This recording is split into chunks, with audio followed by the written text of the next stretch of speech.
Aujourd'hui, je vais essayer de vous parler de trois choses.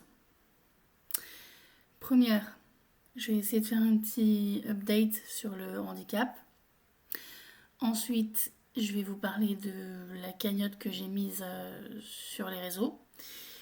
Et ensuite, je vais vous parler de la modération des commentaires. Parce que j'ai encore changé d'avis. Ça, c'est moi, c'est normal. C'est normal. Donc, alors, petit update sur le handicap. Donc, si vous avez regardé mes vidéos précédentes, je vais arriver.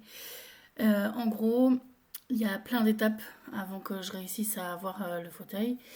Et une des étapes principales, enfin que là je suis en attente de ça, c'est d'avoir la validation de la conduite en fauteuil électrique, parce qu'en fait on ne peut pas conduire un fauteuil comme ça. Et en fait, si on peut pas, un manuel on peut, mais un électrique, on peut pas parce que en fait, ça peut aller jusqu'à 6, 7, 10 km/h selon les fauteuils. Et en fait, on peut être un danger pour les autres. Donc, ils ont besoin de vérifier si cognitivement parlant, ça va. Ils doivent aussi regarder en termes de prise de médicaments, qu'est-ce qu'on prend, est-ce que ça altère nos prises de décision. Et après, ils doivent regarder, enfin pendant le rendez-vous, en tout cas, ça sert à ça, c'est de regarder comment on conduit un fauteuil. Et là, en fait, ça fait plus de 2 mois et demi maintenant que j'attends ce rendez-vous-là. Et les personnes qui ont suivi sur Instagram, mon ergothérapeute, elle m'a un peu fait un coup à l'envers. Euh, C'est-à-dire qu'elle m'a dit que je devais que ça devait obligatoirement se faire dans ma vie, enfin dans mon département en fait, je pouvais faire que ça là, que des trucs comme ça. Et en fait, mes parents par curiosité sont allés dans un magasin médical, voilà, comme ça ils passaient devant, ils y sont allés par curiosité, ils ont exposé ma situation et le mec qui donc n'est pas dans le département dans lequel je vis, hein, leur a dit que c'était n'importe quoi et qu'en fait elle a dit ça parce qu'elle veut me garder sous le coude. Voilà, donc on est ravis. Hein. Moi, après, j'ai essayé de vérifier ces informations-là et il s'avère que le monsieur avait raison. Je peux en fait passer cette validation absolument n'importe où je veux en France. Tant que c'est un médecin conseil qui donne des validations, bien sûr. Mais je peux passer ça où je veux.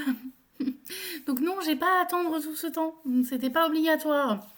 Donc j'étais très énervée. Et en fait, j'ai essayé de. Je lui ai envoyé un texto en fait pour essayer un peu de prêcher le vrai du faux, machin.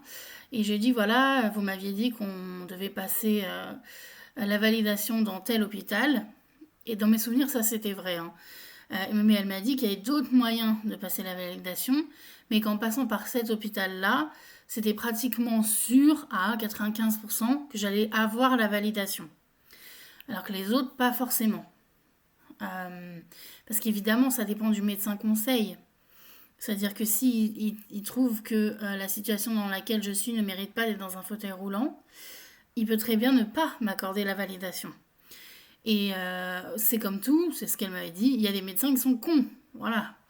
Il y en a d'autres qui ne le sont pas, enfin voilà. Hein. Donc au moins en passant par cet hôpital-là, c'était sûr, pratiquement, voilà. Et elle m'avait dit que la dame avant moi, elle avait attendu 2 mois et demi avant d'avoir sa validation.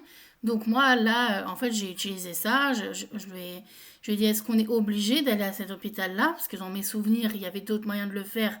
Et je lui ai dit que moi, j'en pouvais plus d'attendre. Que la dépression, elle gagnait du terrain.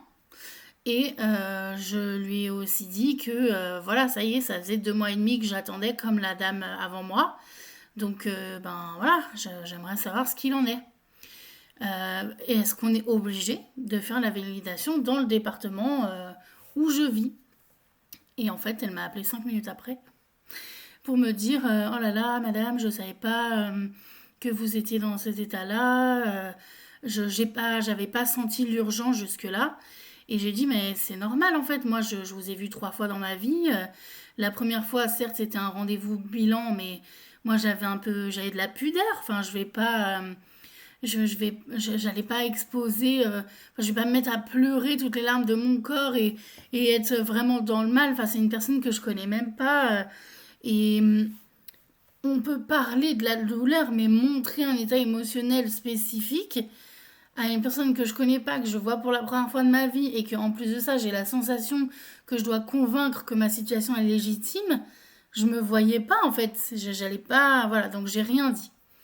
Et les deux autres fois où elle m'a vue, c'était pour des essais fauteuils. Donc comment vous dire que j'étais au meilleur de ma joie que je n'ai été depuis des années. Parce que forcément, j'avais enfin cet accès à la liberté, donc c'était génial. Donc bref.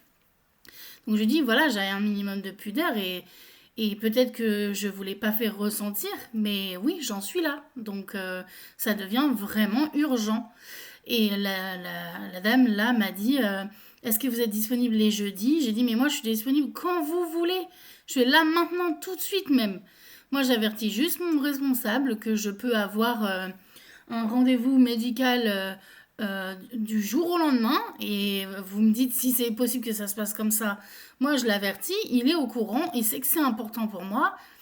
Je pars, je prends un congé sans solde s'il faut, il n'y a aucun souci, quoi. C'est plus important que n'importe quoi d'autre. Et en fait, du coup, elle m'a dit, bon, bah, ok, alors d'abord, le problème, c'est que là, on pourrait faire pour jeudi de la semaine d'après. Mais on ne le fera pas comme ça parce qu'il fallait qu'elle réserve le fauteuil d'abord.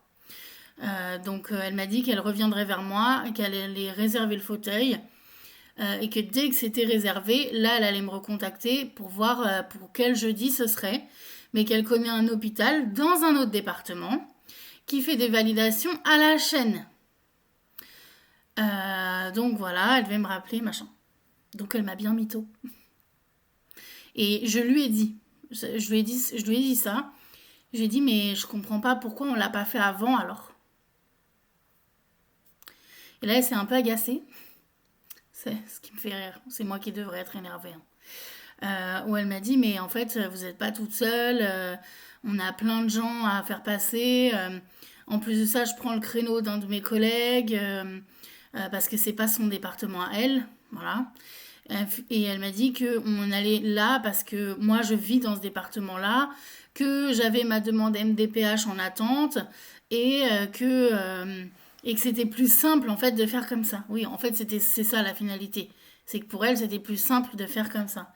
Sauf que je lui avais déjà dit, en fait c'est pour ça que je dis aussi que je dis que c'est une mytho parce qu'en fait elle a jamais le même discours.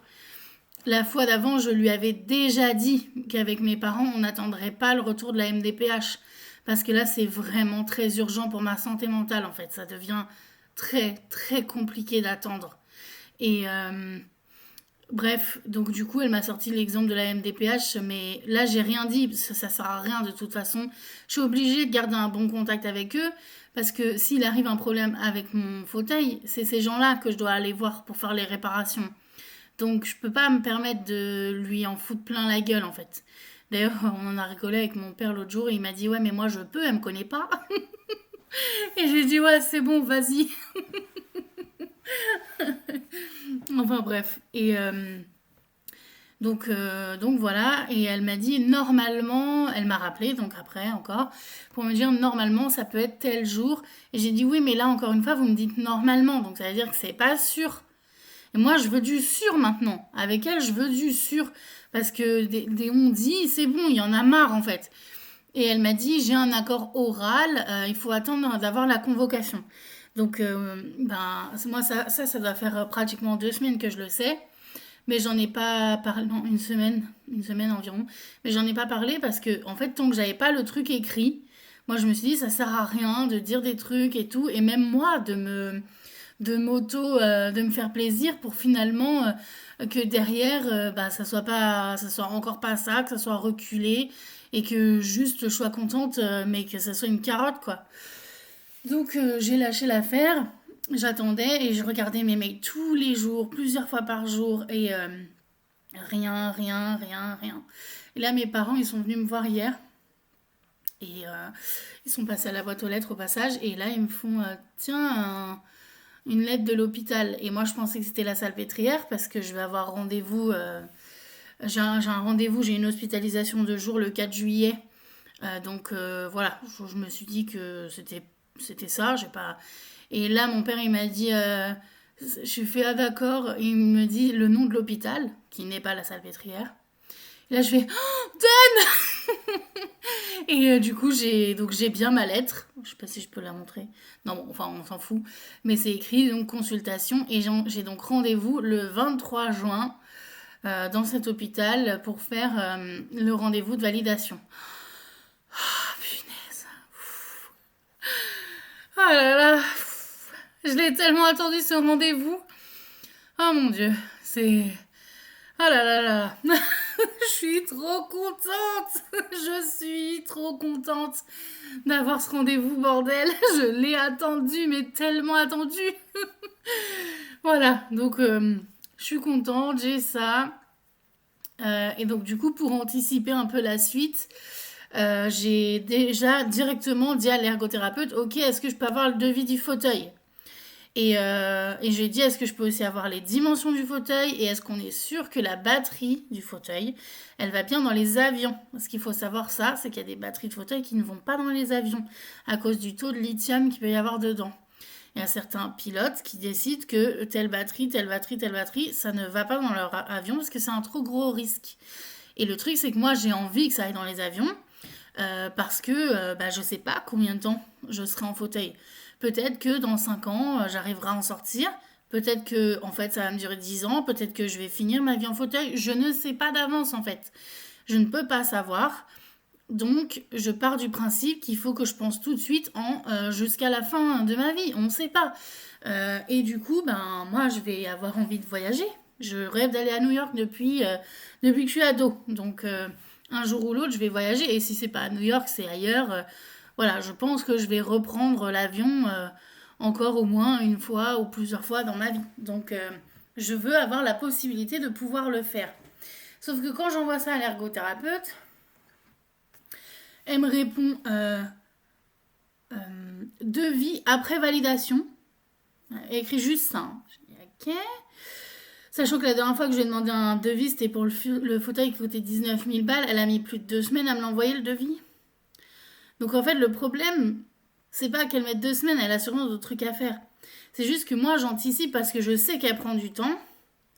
Et on peut pas se permettre de faire les choses les unes après les autres. Il y a tellement de délais, le temps est tellement long que, en fait, moi, j'avais envie qu'elle commence à taffer sur ce devis-là maintenant. Qu'elle le fasse maintenant ou qu'elle attende la validation, ça sert à quoi? Alors, je suppose que c'est dans le sens au cas où j'ai pas mon rendez-vous de validation et elle veut pas perdre de temps ou j'en sais rien. Mais ça n'empêche pas que moi, ça me recule. Alors que le jour même, si la validation elle est acceptée, moi je signe et hop, c'est envoyé pour que le fauteuil il puisse être commandé. Parce que c'est encore un truc que je vais pas avoir rapidement, vu que c'est pas des fauteuils entre guillemets classiques qui sont en vitrine, qui sont dans les magasins. C'est des choses à entre guillemets faire construire. Donc tout prend plus de temps parce que c'est bariatrique. Donc pour les personnes grosses en gros. Voilà. Voilà, et pour les dimensions et tout, elle m'a dit c'est des données publiques, il vous suffit d'aller sur le site, enfin bref. Donc moi là j'ai contacté le site internet, enfin comment dire, le créateur quoi, du fauteuil, pour avoir les dimensions, pour être sûr que c'est bien ça qu'ils vendent partout. Parce que le truc c'est que moi je peux pas acheter un truc à l'arrache, c'est pas possible. J'ai besoin de savoir si c'est bien celui-là qui rentre dans enfin là où je dois aller, machin, parce qu'en plus c'est pas encore sûr et certain, j'en parlerai dans d'autres vidéos, mais je vais peut-être redéménager. Donc je serai plus à l'appart où je suis aujourd'hui. Je vais peut-être retourner chez mes parents, mais bon ça on en parlera plus tard. Et donc pour ça, ça n'empêche qu'il faut tout prévoir. Il faut que je regarde si pour chez mes parents, ça peut rentrer à la cave. Et si je veux me prendre une voiture, il faut que ça rentre dans la voiture. Je peux pas, c'est pas des trucs à l'arrache, c'est pas possible. Bon, et elle n'est pas d'une très grande aide, l'ergothérapeute, alors que les informations, elle les a. Elle me dit, allez, en gros, débrouille-toi, va sur le site, quoi. Donc, il n'y a pas de souci d'aller sur le site. Moi, je peux me débrouiller par rapport à ça. C'est juste que je vais être sûre que c'est le bon, qu'on se trompe pas. Voilà. Parce que c'est important pour la suite. Imaginez, j'achète le mauvais fauteuil. Je me retrouve dans la merde, moi, après, derrière, si ça rentre pas. Donc, bref, voilà. Donc, ça, c'est là où ça en est. Et la suite, c'est donc d'avoir le devis, de commander le fauteuil, qu'il arrive. Puis, en parallèle, de m'acheter une nouvelle voiture avec le fauteuil qui rentre dedans. Et de contacter la société. C'est pas le même que. C'est pas le magasin médical là où il y a l'ergothérapeute. C'est de contacter la société, je les avais déjà appelés, qui font les adaptations de véhicules et qui donc vont mettre une sorte de bras élévateur, comment dire, un treuil quoi. Voilà.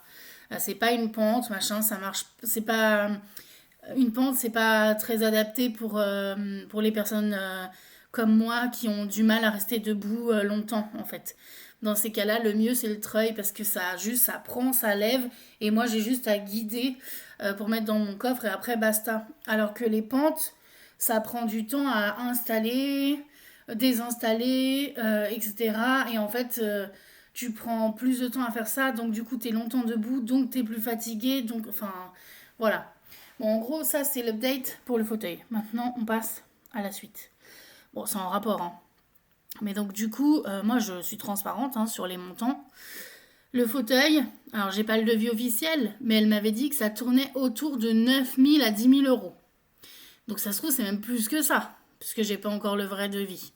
Mais donc, moi je pars du principe que du coup, ce sera 10 000 euros. Voilà. Ensuite, il y a un nouveau véhicule, parce que ça rentre pas dans la voiture que j'ai aujourd'hui.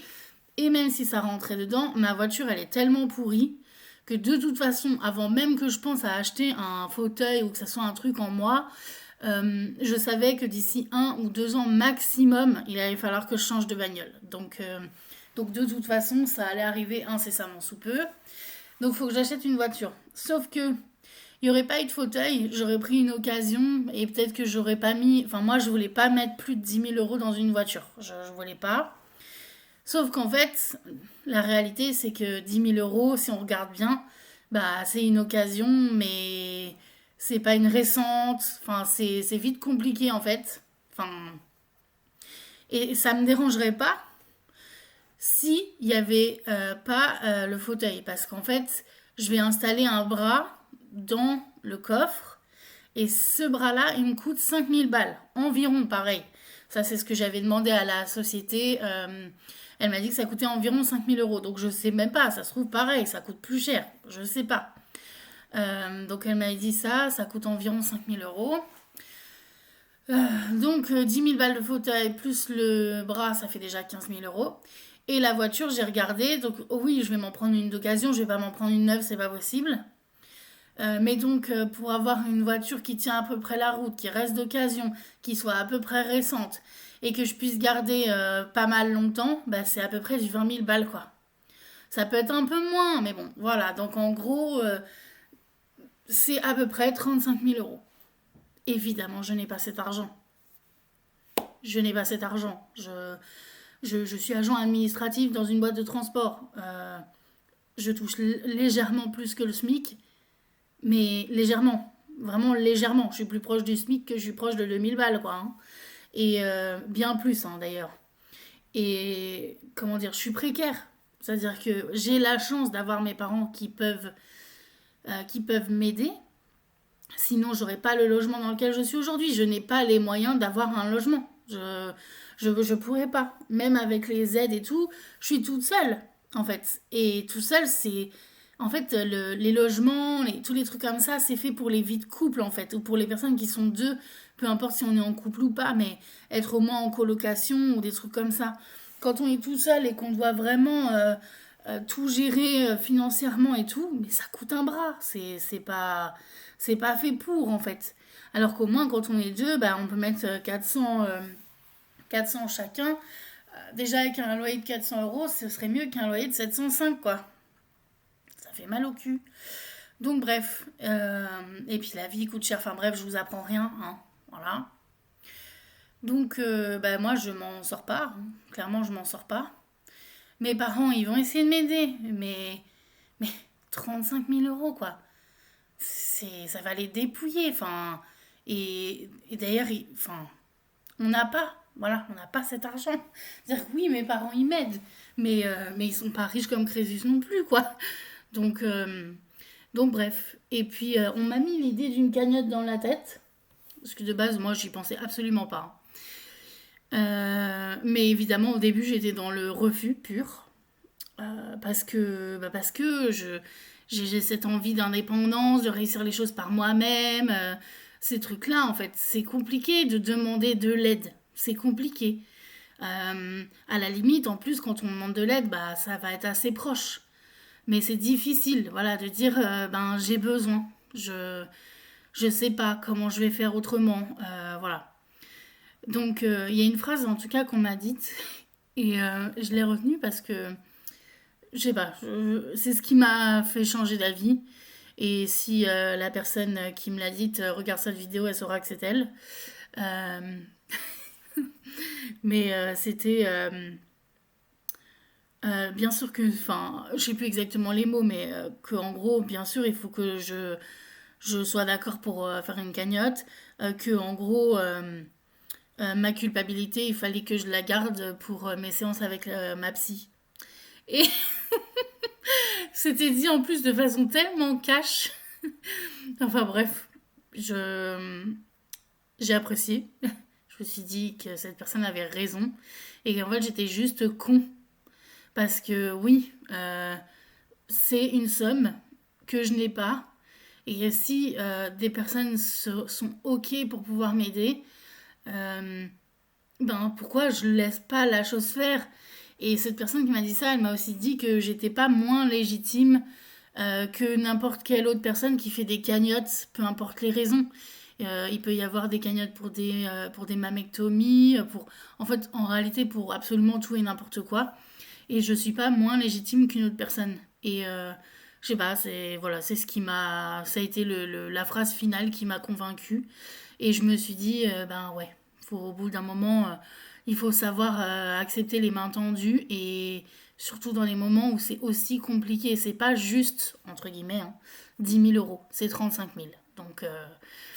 Donc voilà. Et le moindre coup de pouce, donc bah en fait, donc là j'en parle, mais c'est pour vous dire que ben si vous acceptez de m'aider, ben ce serait génial évidemment. Si vous pouvez pas, ben vous pouvez pas. Enfin, il n'y a pas de base, je voulais même pas en faire. Enfin, il n'y a pas de souci en fait, évidemment. Euh, mais si vous pouvez pas, est-ce que vous pouvez partager autour de vous? Ce serait génial. Parce qu'évidemment, plus il y a de monde qui voit et plus j'ai de chances d'avoir de l'aide. Donc ce serait génial. Voilà. Donc évidemment, enfin, je vais mettre le lien de la cagnotte en dessous. Sinon, vous l'avez sur mon Instagram. Dans la description de ma bio, j'ai un lien Linktree. Et dedans, j'ai les liens de tout. De mes vidéos YouTube. Enfin, des trucs que je veux. Et j'ai mis ma cagnotte aussi, si vous voulez. Voilà. Donc ça, c'est voilà. Et je vais essayer de couper parce que là, ça fait 23 minutes déjà. La fin, c'est que finalement, je vais lire mes commentaires. Parce qu'il y a une personne dans les commentaires qui m'a dit un truc que j'ai trouvé plutôt bien. Je trouvais que c'était vraiment très bien résumé. C'est le fait que, en fait, les personnes qui elles, sont sympas, bah, c'est encore elles qui se font avoir. Parce qu'en fait, c'est parce qu'il y a trop de personnes qui font des commentaires soit vraiment foncièrement dégueulasses, du type va courir, etc., machin. Bon. À la limite, je m'en fous. Pour moi, c'est pas les pires, ceux-là, je l'avais déjà dit, voilà. Mais les pires pour moi, c'est les pseudo-bienveillants. C'est les personnes qui vraiment ont l'impression qu'elles font une bonne action en disant les choses de la manière dont elles les disent. De type, moi je suis une personne sympa, vraiment je dis ça pour toi, mais ta santé, voilà, ça c'est pseudo-bienveillance. Pour moi, c'est du même niveau que va courir. C'est juste vous vous cachez derrière des propos qui semblent être sympathiques. Ce n'est pas gentil. Euh, et donc pour tous ces commentaires-là, moi au bout d'un moment j'ai du mal à lire. Et quand je clique, je sais pas d'avance quel type de commentaire je vais avoir. Mais donc du coup, le seul moyen que j'avais trouvé de me protéger, c'était d'arrêter de les lire. D'ailleurs, c'est marrant parce que là, on me reproche de je t'écris ce commentaire, mais en fait, je sais pas si ça sert à quelque chose. La réalité, c'est que moi, ça fait des mois que je lis plus. Et personne ne m'a rien dit. Personne m'a dit, Claire, c'est bizarre, t'as disparu. C'est juste que maintenant, je l'ai dit à voix haute, donc tout à coup, ça devient quelque chose là. Mais en réalité, moi, ça fait des mois que je suis plus dessus. Euh, et en fait, quand cette personne, elle m'a dit ça, que du coup, ben, c'est les personnes qui sont sympas et qui me soutiennent qui finalement en pâtissent parce qu'il y a eu trop de commentaires dégueulasses. Donc, encore une fois, c'est eux qui gagnent. Parce que même si, du coup, je les lis plus, ben, les gens sympas, ils peuvent pas avoir de lien. Enfin, il n'y a pas de correspondance. Mais d'ailleurs, je veux revenir sur ça. S'il y en a de la correspondance, si vous allez sur Instagram, je suis accessible. En fait, c'est surtout sous les vidéos YouTube que je réponds plus. Parce que c'est là où c'est le plus virulent. Mais si vous voulez vraiment me contacter, vous m'envoyez un message, vous venez sur mon Instagram, il n'y a pas de souci. Généralement, je réponds. Sauf si vraiment je suis envahie de messages, mais c'est pas toujours le cas. Donc voilà. Et moi aussi, ça me fait chier. Enfin voilà, je pense que vous comprenez. C'est pas volontaire. Je préférerais, moi, répondre à tout le monde. C'est juste qu'au bout d'un moment, on se protège comment? C'est un peu le serpent qui se mord la queue, quoi. Donc, et non, ce n'est aussi, ça, je tenais à répondre à ça, c'est pas parce que je m'expose que, genre, c'est le jeu. Il y a des, gens, des commentaires sympas et il y aura des connards. Et en gros, je m'expose, donc je le sais, donc bah tant pis, c'est comme ça, il faut que je subisse. Non, non, c'est ma chaîne, c'est mon endroit safe. Et si j'ai pas envie, j'ai pas envie. J'accepte que ce que j'ai envie d'accepter. Et si j'ai envie d'accepter que le positif, j'accepte que le positif. Je fais encore que ce que je veux. Enfin ce que je veux. Voilà, je sais plus parler. Bref. Voilà. Et non, je pense que je m'en mange assez plein dans la gueule en permanence. Peu importe les occasions où je suis, tout le temps. Si j'ai pas envie que ce soit un espace dégueulasse sur YouTube, je fais aussi ce que je veux. Et j'ai pas envie que ça le soit. Donc, je vais recommencer à lire les commentaires, mais parce que du coup, avec cette vidéo-là, que je lis plus là, il y a une personne qui est venue vers moi, une alliée féministe, mince, voilà, qui défend, on a discuté, elle défend les mêmes types de causes que moi, on est raccord en fait. Et bah, elle va modérer. Voilà. Elle va lire les commentaires. Et si vous êtes un connard ou une connasse, bah, vous allez sauter. Et puis si vous êtes dans la pseudo-bienveillance, bah, vous allez sauter. Voilà. C'est aussi simple que ça. Donc, bah, si votre commentaire il saute, vous savez pourquoi. Et moi, du coup, bah, ça va me laisser la possibilité de parler avec les gens qui ont vraiment envie et de pas. Enfin, et que moi aussi, j'ai envie, du coup. Parce que moi, mon but, c'est aussi d'échanger, et notamment avec des personnes qui sont comme moi ou à qui ça sert à quelque chose, en fait. Moi, c'est surtout ça. C'est avec ces personnes-là que j'ai envie d'échanger. Après, avec n'importe qui, je m'en fous. Mais juste, il y a une façon de dire les choses, il y a. Voilà. Et donc voilà, donc modération en approche. C'est pas encore le cas, je pense, mais modération en approche. Donc, I'm back. Finalement, c'était court, hein. Voilà. Mais je trouve ça mieux. Parce que ça me faisait chier quand même. Mon but, c'est pas de jamais plus, jamais, jamais répondre. C'est juste que je savais pas comment faire. Voilà. Faut essayer de se mettre à la place de l'autre aussi. Pas penser qu'à soi, ah bah merde, elle va pas lire mes commentaires, ça sert à rien que je commente, machin. C'est jamais contre vous. C'est juste une façon d'essayer de se protéger. Voilà, je sais pas comment le dire autrement. Et ça fait déjà 28 minutes 30, donc je vais arrêter là. Je vous dis salut, ciao, bye bye, bonsoir, bonjour, ce que vous voulez. Et puis on se voit bientôt. Salut